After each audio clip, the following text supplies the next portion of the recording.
ഇവിടെ സമാധാന സുഖമായിട്ട് 4 സാധനങ്ങളാണുള്ളത്.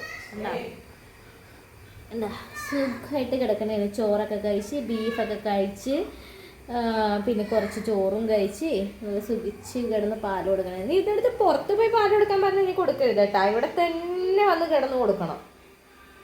4 പേരുണ്ട്. 4 പേര്.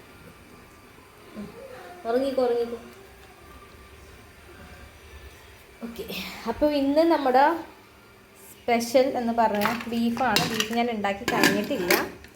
അതേപോലെ ഇടിയപ്പം രാത്രി. അപ്പോൾ നമുക്ക് ഇന്ന് ഇടിയപ്പവും ബീഫുമാണ് നമ്മുടെ നൈറ്റിലെ ഫുഡ്. കുട്ടികൾക്ക് ചോറ് വേണ്ട, ഇടിയപ്പം മതി തോന്നി. അപ്പോൾ ഇടിയപ്പം ഉണ്ടാക്കി പിന്നെ ബീഫ് കറി ഉണ്ടാക്കി. ചൂട് ബീഫ് കറിയാണ്. ചൂടാണ് ഇപ്പം ഉണ്ടാക്കിയുള്ളൂ. അങ്ങനെ ഒറ്റക്ക് വിളമ്പാൻ തുടങ്ങി. അപ്പോൾ ഇടിയപ്പവും ബീഫ് കറിയും ഞങ്ങൾ കഴിക്കട്ടെ. Okay, by.